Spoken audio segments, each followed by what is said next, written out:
குருவே சரணம். வணக்கம், வாழ்க வளமுடன். அகில உலக மகளிர் ஜோதிடரணி பேரவையினுடைய 19வது பட்டிமன்றம் 2024 குரு பெயர்ச்சி பலன்களை பற்றி இன்னைக்கு நம்ம பேச இருக்கிறோம். இந்த அமைப்பை மிக சிறப்பாக நடத்தி கொண்டு வந்திருக்கக்கூடிய நமது அன்பு சகோதரி கிருஷ்ணவேணி சகோதரி அவர்களுக்கும் அனைத்து ஜோதிட சகோதரிகளுக்கும் என்னுடைய மனமார்ந்த வாழ்த்துக்களையும் நன்றிகளையும் தெரிவித்துக் கொள்றேன். இன்னைக்கு நான் பேச எடுத்துட்ட தலைப்பு கன்னி ராசியினுடைய குரு பயிற்சி பலன்களை பத்தி தான் பேச போறோம். குரு பகவான் அப்படிங்கிறவரு மேஷ ராசியிலிருந்து ரிஷப ராசிக்கு பயிற்சியாக போகிறார். எப்ப பயிற்சியாக போகிறார் அப்படின்னா மே மாதம் 1, 2024 சித்திரை 18ஆம் தேதி அன்னைக்கு 12:59 மதிய அளவுல கிருத்திகை 1ஆம் பாதத்துல இருந்து கிருத்திகை 2ஆம் பாதம் ரிஷப வீட்டுக்கு பயிற்சி ஆகிறார். அப்போ குரு பகவான் பயிற்சி அப்படிங்கிறதே அவர் அமர்ந்த வீட்டை விட அவருடைய பார்வைகள் தான் மிகவும் சிறப்பாக வேலை செய்யும் அப்படிங்கிறது நம்ம எல்லாருமே தெரிஞ்ச ஒரு விஷயம் தான். அப்போ இந்த இடத்துல பொதுவாகவே குரு பகவானுடைய பார்வைகள் அப்படின்னு எடுத்துட்டோம் அப்படின்னா கன்னி ராசிக்கும் விருட்சிக ராசிக்கும் மகர ராசிக்கும் இந்த பார்வைகள் அப்படிங்கிறது மிகவும் சிறப்பாகவே அமைஞ்சிருக்கு அப்படின்னு சொல்லலாம். அதுல முதல் பார்வையா விழக்கூடியது 5ஆம் பார்வை கன்னி ராசிக்கு பூர்வ புண்ணிய ஸ்தானம். குரு பகவானுடைய பார்வை 5வது பார்வையாக கன்னிராசியவே பார்க்கிறார். இப்போ கன்னிராசியை பத்தி நம்ம பார்க்க போறோம்.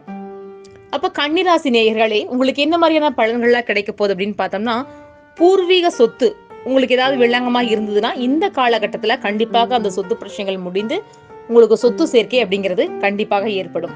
உங்க ராசிக்கு 8ல இதுவரைக்கும் அமர்ந்த குரு பகவான் பொருளாதாரத்துல தடை தாமதங்கள், ஒரு சுப நிகழ்வுகள் ஏற்படுவது, குழந்தை சம்பந்தமான விஷயங்கள்ல தடை தாமதங்களை சந்திச்சுட்டு வந்திருப்பீங்க.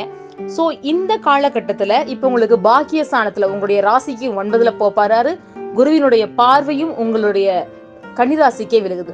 அது மட்டும் இல்லாம உங்களுடைய கன்னிராசியிலிருந்து 1ஆம் பாவகம், 3ஆம் பாவகம், 5ஆம் பாவகம் சொல்லக்கூடிய உங்களுடைய சிறப்பு பாவங்களை எல்லாம் குருவினுடைய பார்வை இந்த இடத்துல பதியப்படுது. அப்ப இந்த காலகட்டத்துல பூர்வீக சொத்துக்கள் கண்டிப்பா உங்களுக்கு கிடைக்கும். உங்களுடைய சுய சம்பாத்தியம், உங்களுடைய சுய முயற்சிகள்னால மிக பெரிய அளவுல வெற்றிகளை நீங்க அடைவீங்க அப்படின்னு சொல்லலாம். சொத்துக்களை வாங்கக்கூடிய நிகழ்வுகளும் ஏற்படும். குழந்தை பேருக்காக இதுவரைக்கும் காத்துட்டு இருந்த தம்பதிகளுக்கு இது ஒரு சிறப்பான குழந்தை பாக்கியத்தை கொடுக்கக்கூடிய காலகட்டமா அமைஞ்சிருக்கு. அதை சரியா முறையா நீங்க பயன்படுத்திக்கணும்.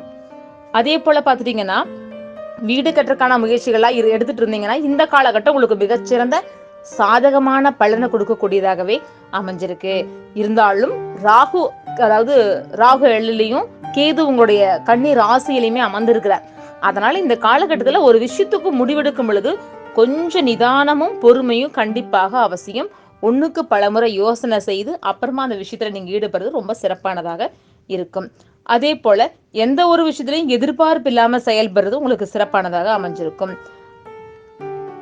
அதே போல இது காதல்ல வெற்றி அடையக்கூடிய காலகட்டமாகவும் புனித யாத்திரைகள் செல்லக்கூடிய காலகட்டமாகவும் சிறப்பாகவும் உங்களுக்கு அமைஞ்சிருக்கும். உத்தியோகம் அப்படின்னு சொல்லி பார்த்துட்டோம் அப்படின்னா இதுவரைக்கும் உத்தியோகத்துல இருந்த பதவி உயர்வு தடைகள் இதெல்லாமே நீங்கி உத்தியோகத்துல உங்களுக்கான ஒரு ப்ரமோஷன், உயர்வுகள் இதெல்லாம் கிடைக்கக்கூடிய ஒரு காலகட்டமா கண்டிப்பாக உங்களுக்கு இது அமைய இருக்குது. நீங்க விரும்பி எதிர்பார்த்த வேலை உங்களுக்கு இது கிடைக்கக்கூடிய ஒரு அதிர்ஷ்டமான குரு பயிற்சியா இந்த ஆண்டு உங்களுக்கு அமைய போகுது. அதே போல உங்களுடைய சகோதர வழியில உங்களுக்கான மகிழ்ச்சிகள், உங்களுக்கு சாதகமான சூழ்நிலைகளாக உங்களுடைய சகோதர உறவுகள் உங்களுக்கு இருப்பாங்க. நீங்க முயற்சி செய்யக்கூடிய எல்லா விஷயங்களுமே உங்களுக்கு வெற்றிகரமாகவும் ஒரு உங்களுக்கு சாதகமாக அமையக்கூடிய நிலையையும் இந்த இடத்துல அமைஞ்சிருக்கு. அதே போல கணவன் மனைவிக்குள்ள ஒற்றுமை, நல்ல அந்யுன்யம் இதெல்லாமே இந்த காலகட்டத்துல ஏற்படும். அதே போல புனித யாத்திரைகள் செல்றது, கோவில் தரிசனம் பண்றது, குரு வழிபாடு செய்யறது, இது எல்லாமே நீங்க கணவன் மனைவியா சேர்ந்து செய்யும் பொழுது மிகச் சிறப்பானதாக உங்களுக்கு இருக்கும். அதே போல நிதிநிலை அப்படின்னு பார்த்துட்டோம்னா இந்த காலகட்டத்துல உங்களுக்கு பொருளாதாரத்துல ஒரு உயர்வு இருக்கும். இந்த காலகட்டத்துல நீங்க முதலீடு செய்யக்கூடிய விஷயங்கள் எல்லாம் ஈடுபடலாம். ஆனா கூட்டு தொழில கொஞ்சம் கவனமாக இருக்கணும். அதே போல நீங்க என்ன சொல்றதுன்னா கூட்டு தொழில் விவகாரங்கள்ல ரொம்ப கவனமா இருக்கணும். வாய்வழி ஒப்பந்தங்களை எல்லாம் நம்பாதீங்க. எழுத்து பூர்வமாகவே எந்த ஒரு ஒப்பந்தங்களையுமே பண்ணுங்க. நீங்க ஒப்பந்தங்களை கையெழுத்திடும் போது 1க்கு 2 முறை சரிபார்த்து கையெழுத்திடுவது ரொம்ப சிறப்பானதா இருக்கும். ஏன்னா இந்த டைம்ல பாத்தீங்கன்னா ராகு சுக்கிரன் எல்லாம் ஒன்னா இணைஞ்சிருக்காங்க உங்களுக்கு 7ல. அதனால கண்டிப்பாக எந்த விஷயத்தையும் 1க்கு 2 முறை படித்து பார்த்துட்டு அப்புறமா கையெழுத்திடுவது சிறப்பானதா இருக்கும். இந்த காலகட்டத்துல கடன்கள் அதிகரிக்கான வாய்ப்பு இருக்கு. சோ நீங்க பெரிய அளவுல கடன் பண்ணாம ஒரு குறிப்பிட்ட கட்டத்துக்குள்ளே வைத்துக் கொள்வது ரொம்ப சிறப்பானதாக இருக்கும். மொத்தத்தில் உத்திர நட்சத்திரக்காரர்கள் கொஞ்சம் கவனமோட செயல்பட வேண்டிய நேரமா இருக்கும். அரசாங்கம், அரசு வழி சம்பந்தப்பட்டது, உயர் அதிகாரிகள் கிட்ட பேச்சுல கொஞ்சம் நிதானத்தை கடைபிடிக்க வேண்டியது அவசியமானதா இருக்கு.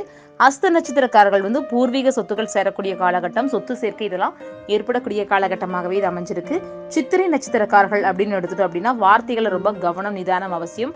ஒரு வேலையை ஆரம்பிக்கிறதுக்கு முன்னாடி பல முறை யோசனை செய்து அதுக்கப்புறமா தான் அந்த விஷயத்தை இவங்க ஆரம்பிக்கணும் அப்படிங்கிறது சிறப்பானதா இருக்கும். இவங்க குரு ஸ்தலத்துக்கு குருவோடைய வழிபாடு, ஜீவசமாதி வழிபாடு இதெல்லாம் எடுத்துக்கிறது இவங்களுக்கு மிகச்சிறந்த ஒரு யோக பலனையும் குருவுடைய அருளை பரிபூர்ணமா அவங்களுக்கு ஏற்படுத்தி கொடுக்கும்.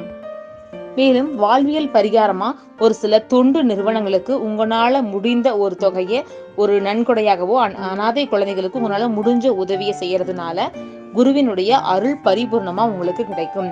அதே போல ஒவ்வொரு மாதமும் வியாழன்கிழமை அன்னைக்கு ஏதாவது கோவில்களுக்கோ இல்ல ஏதாவது ஆசிரமங்களுக்கோ நெய், பருப்பு, வெல்லம் இந்த மாதிரி விஷயங்களை வாங்கி தானமாக நீங்க கொடுக்கறது இன்னும் சிறப்பானதா இருக்கும். வியாழக்கிழமை குரு பகவானுடைய வழிபாடு எடுத்துக்கொள்வது, முக்கியமா குழந்தைகளுக்கும் அனாதையாக இருப்பவர்களுக்கும் உங்களால் இயன்ற ஒரு விஷயங்களை செய்யும் பொழுது உங்கள் வாழ்க்கை வளத்துடனும் நலத்துடனும் செழிப்பாகவும் இந்த குரு பெயர்ச்சி அமைய போகிறது. எண்ணிய எண்ணங்கள் எல்லாம் ஈடேறக்கூடிய காலகட்டமாக அமையும். இந்த குரு பகவானுடைய அருளால் உங்களுக்கு அனைத்து விதமான சகல சௌபாகியங்களும் கிடைக்க இந்த பிரபஞ்சம் இறையருளும் குருவருளும் துணையாய் நின்று வழிநடத்தட்டும். என்னுடைய பெயர் கோவை ரேவதி. என்னுடைய தொலைபேசி எண் 9791408773. நான் தாராபுரமயத்துல ஜோதிட ஆச்சாரியாவா பணியாற்றிட்டு இருக்கிறேன். ஜோதிடம் சார்ந்த சந்தேகங்களை நீங்க தாராளமாக கேட்கலாம். வாழ்க வளமுடன். சிவாய நம. Subscribe.